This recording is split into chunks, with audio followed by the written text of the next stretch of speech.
Assalamualaikum warahmatullahi wabarakatuh. Selamat pagi dan salam sejahtera bagi kita semua. Pertama-tama saya ingin mengucapkan terima kasih kepada yang terhormat dosen pembimbing dan yang terhormat dosen penelaah yang telah meluangkan waktunya untuk menelaah usulan penelitian ini. Izinkan saya memperkenalkan diri, nama saya Rizky Maulana dengan NIM 511181013 akan mempresentasikan terkait dengan usulan penelitian yang berjudul pengaruh current ratio, debt to equity ratio, total asset turnover, dan firm size terhadap return on asset pada subsektor telekomunikasi yang terdaftar di Bursa Efek Indonesia periode 2016 sampai 2020. Baik, untuk selanjutnya masuk pada latar belakang penelitian. Dalam era digitalisasi saat ini, di mana kemajuan teknologi informasi dan komunikasi yang semakin maju, perusahaan-perusahaan yang bergerak di bidang telekomunikasi dinilai semakin tumbuh dan berkembang. Sektor telekomunikasi masih memegang peran penting bagi pertumbuhan ekonomi dan teknologi di Indonesia. Karena pada saat ini, komunikasi tidak hanya dilakukan oleh para kalangan pebisnis saja untuk menjalankan aktivitas perusahaannya, namun komunikasi sudah menjadi kebutuhan sehari-hari bagi semua kalangan. Pasar modal merupakan salah satu alternatif bagi perusahaan dalam menghimpun dana dari para investor. Munculnya berbagai perusahaan pada subsektor telekomunikasi di Indonesia, terutama perusahaan yang sudah terdaftar di Bursa Efek Indonesia, menciptakan kondisi persaingan yang semakin ketat. Perusahaan akan berusaha semaksimal mungkin dalam memperoleh laba yang tinggi dan mencari strategi yang efektif untuk dapat bertahan dalam persaingan antar perusahaan. Kemudian, untuk pemilihan objek dan tahun dalam penelitian ini dapat dilihat pada grafik di samping bahwa pada tahun 2016 pertumbuhan laba perusahaan subsektor telekomunikasi yang terdaftar di Bursa Efek Indonesia mengalami pertumbuhan tertinggi daripada sektor lainnya, yaitu sebesar 318,97%. Selain itu, pada tahun 2019, tingkat profitabilitas mengalami peningkatan yang sama. Namun demikian, rata-rata tingkat profitabilitas yang diukur oleh return on asset dari tahun 2016 sampai 2020 masih berada di titik minus, bahkan mengalami penurunan yang sangat signifikan di tahun 2020.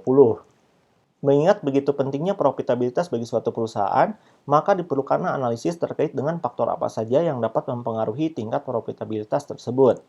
Dan berikut ini merupakan beberapa variabel yang dipilih yang dapat membentuk gap teoritis. Yang pertama adalah current ratio, yang merupakan rasio untuk mengukur kemampuan perusahaan dalam membayar hutang jangka pendeknya. Menurut Hanafi dan Halim tahun 2003, current ratio yang terlalu tinggi menunjukkan kelebihan aktiva lancar yang menganggur. Jadi, hal tersebut tidak baik bagi profitabilitas perusahaan karena aktiva lancar menghasilkan return yang lebih rendah dibandingkan dengan aktiva tetap. Maka dari itu, hubungan current ratio dengan return on asset adalah negatif. Dapat dilihat pada grafik di samping bahwa tahun 2019 sampai 2020 terjadi penurunan pada current ratio, yaitu dari 55,5% menjadi 49,4%. Kemudian pada tahun yang sama, return on asset juga mengalami penurunan, yaitu dari 12,6% menjadi minus 533%. Dalam hal ini menunjukkan bahwa terjadi kesenjangan antara teori dengan kenyataan. Dan berikutnya adalah debt to equity ratio yang merupakan rasio untuk membandingkan hutang yang dimiliki oleh perusahaan dengan modal sendiri. Menurut Western dan Kaplan tahun 2010, semakin tinggi debt to equity ratio menunjukkan semakin besar beban perusahaan terhadap pihak luar. Hal ini sangat memungkinkan menurunkan kinerja perusahaan sehingga profitabilitas juga menurun karena tingkat ketergantungan dengan pihak luar semakin tinggi. Maka dari itu hubungannya adalah negatif. Kemudian dapat dilihat pada grafik di samping terjadi kenaikan yaitu dari debt to equity ratio tahun 2018 sampai 2019 dari 125% menjadi 126,2%. Kemudian pada tahun yang sama rata-rata return on asset juga mengalami kenaikan yaitu dari minus 16,7% menjadi 12,6%. Dalam hal ini terjadi kesenjangan antara teori dengan kenyataan. Selanjutnya adalah total asset turnover yang merupakan rasio untuk menunjukkan keefektivitasan total aset yang dimiliki oleh perusahaan dalam menghasilkan penjualan. Menurut Robert tahun 1997, semakin besar total aset turnover, maka profitabilitas akan semakin baik karena semakin efisien seluruh aktiva yang digunakan untuk menunjang kegiatan penjualan. Dan hubungannya berarti adalah positif.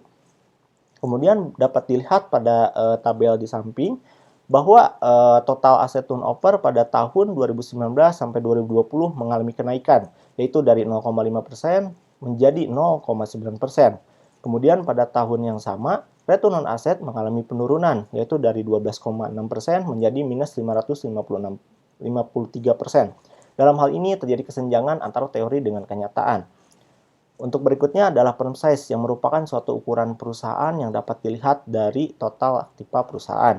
Menurut Munawir tahun 2007, perusahaan-perusahaan yang memiliki ukuran yang lebih besar memiliki dorongan yang kuat untuk menyajikan tingkat profitabilitas yang tinggi dibandingkan dengan perusahaan-perusahaan yang lebih kecil, karena perusahaan yang lebih besar akan diteliti dan dipandang lebih kritis oleh para investor.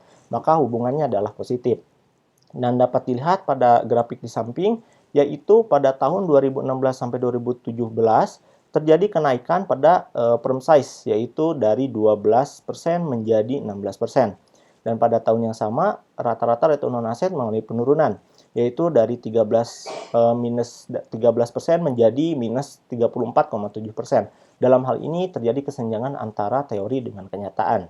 Selanjutnya adalah perbedaan hasil penelitian dari penelitian-penelitian terdahulu yang dapat membentuk gap empiris. Untuk current ratio sendiri, penelitian yang dilakukan oleh Ramadan dan Harvein tahun 2020 menyatakan bahwa current ratio berpengaruh positif terhadap return on asset. Berbeda dengan penelitian yang dilakukan oleh Duyanti dan Sudiarta tahun 2017 yang menyatakan bahwa current ratio berpengaruh negatif terhadap return on asset. Untuk debt to equity ratio, penelitian yang dilakukan oleh Pramesti dan kawan-kawan tahun 2016 menunjukkan bahwa debt to equity ratio berpengaruh negatif terhadap return on asset, berbeda dengan penelitian yang dilakukan oleh Chandra dan kawan-kawan tahun 2020 yang menyatakan bahwa debt to equity ratio berpengaruh negatif terhadap return on asset. Untuk total asset turnover, penelitian yang dilakukan oleh Irman dan kawan-kawan tahun 2020 menyatakan bahwa total asset turnover berpengaruh positif terhadap return on asset. Berbeda dengan penelitian yang dilakukan oleh Hasanah tahun 2021 yang menyatakan bahwa total asset turnover tidak berpengaruh terhadap return on asset. Kemudian untuk firm size, penelitian yang dilakukan oleh Zahra dan Nasir tahun 2019 menyatakan bahwa firm size berpengaruh positif terhadap return on asset. Kemudian berbeda dengan penelitian yang dilakukan oleh Juliana dan Melissa tahun 2019 yang menyatakan bahwa firm size berpengaruh negatif terhadap return on asset. Berdasarkan fenomena empiris dan fenomena teoritis tersebut, maka peneliti di sini tertarik untuk melakukan penelitian dengan lebih lanjut lagi. Berdasarkan latar belakang yang telah disampaikan, maka identifikasi masalah dalam penelitian ini yaitu yang pertama adalah terkait dengan bagaimana kondisi current ratio, debt to equity ratio, total asset turnover, dan firm size terhadap return on asset pada subsektor telekomunikasi yang terdaftar di Bursa Efek Indonesia periode 2016 sampai 2020. Untuk yang kedua, terkait dengan bagaimana pengaruh current ratio terhadap return on asset pada subsektor telekomunikasi yang terdaftar di Bursa Efek Indonesia periode 2016 sampai 2020. Yang ketiga, bagaimana pengaruh debt to equity ratio terhadap return on asset. Yang keempat, terkait dengan bagaimana pengaruh total asset turnover terhadap return on asset.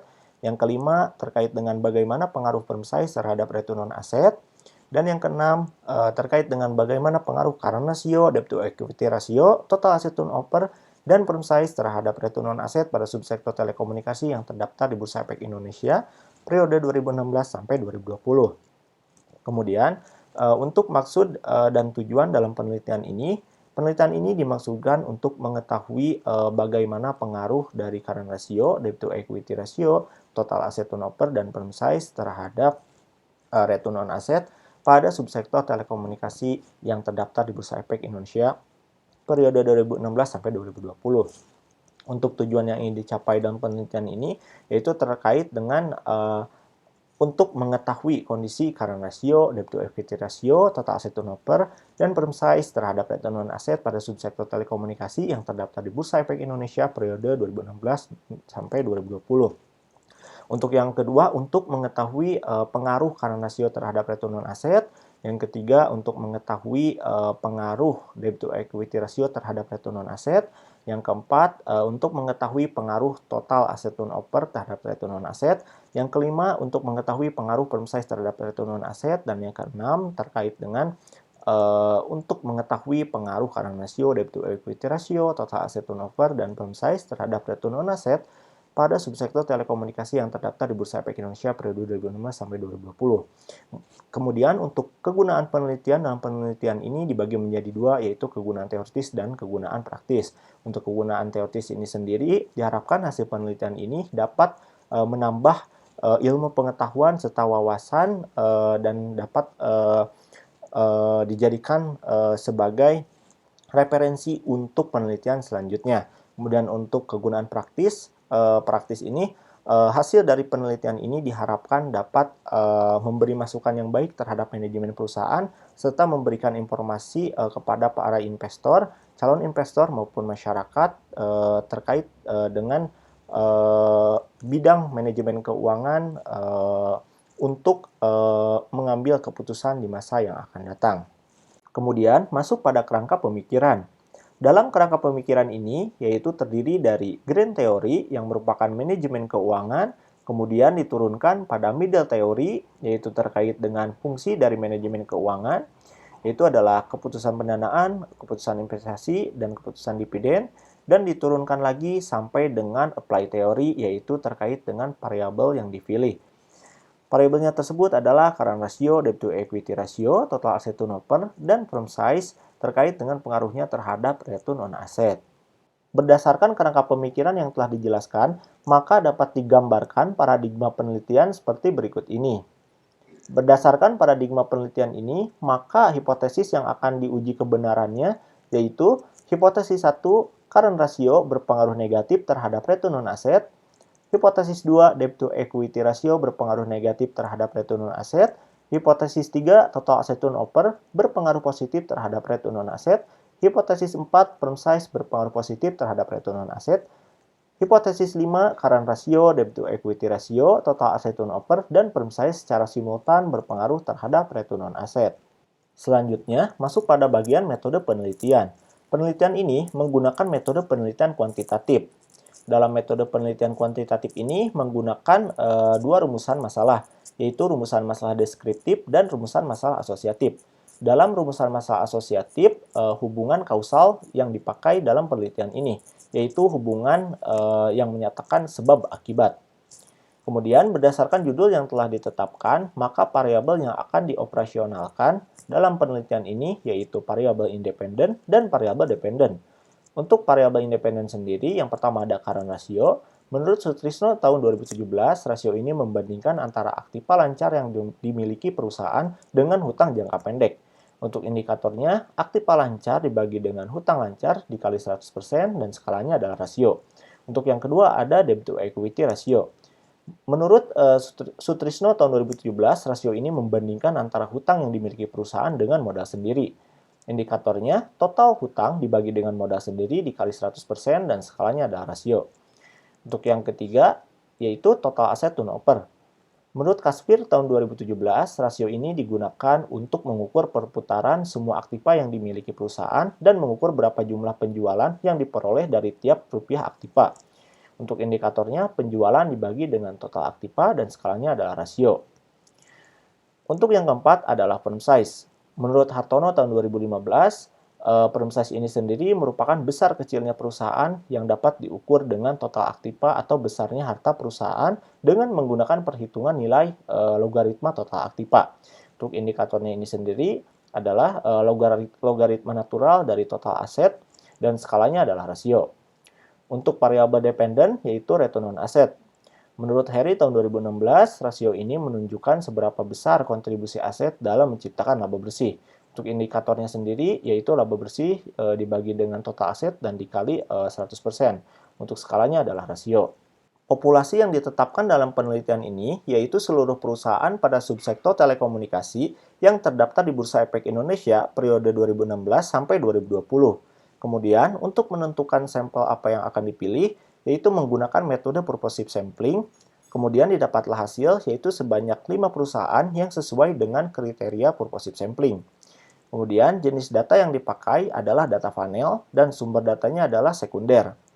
Untuk teknik pengumpulan data yaitu menggunakan metode dokumentasi dengan teknik pengolahan data menggunakan editing dan tabulating.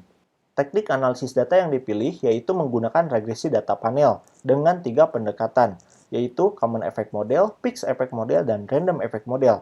Untuk mengetahui model yang paling tepat untuk digunakan, dapat dilakukan melalui uji Chow, uji Houseman, dan uji Lagrange multipler. Untuk uji Chow sendiri, yaitu untuk mengetahui apakah Fixed Effect Model atau Common Effect Model yang paling tepat digunakan. Untuk uji Houseman, dilakukan untuk mengetahui apakah Fixed Effect Model atau Random Effect Model yang paling tepat digunakan. Kemudian untuk uji Lagrange multipler dilakukan untuk mengetahui apakah Random Effect Model atau Common Effect Model yang paling tepat digunakan. Kemudian setelah mendapatkan model yang tepat, lalu dilakukanlah uji asumsi klasik. Dan uji asumsi klasik yang dipilih di sini yaitu yang pertama ada uji multikolinearitas dan uji heteroskedastisitas. Kemudian dilakukanlah uji hipotesis dengan melakukan uji T, yaitu uji secara parsial, dan uji F secara simultan. Lalu kemudian koefisien determinasi dengan melihat nilai dari AJIS R-square. Selanjutnya, masuk pada lokasi dan waktu penelitian. Kota Sukabumi dipilih sebagai lokasi penelitian dengan menghimpun data dari website resmi Bursa Efek Indonesia. Kemudian untuk waktu penelitian direncanakan melalui tabel jadwal waktu penelitian yang dimulai pada bulan Oktober tahun 2021 dan direncanakan selesai pada bulan Februari tahun 2022. Sekian presentasi terkait dengan usulan penelitian ini. Mohon maaf bila masih terdapat kesalahan, dan akhir kata saya ucapkan terima kasih. Wassalamualaikum warahmatullahi wabarakatuh.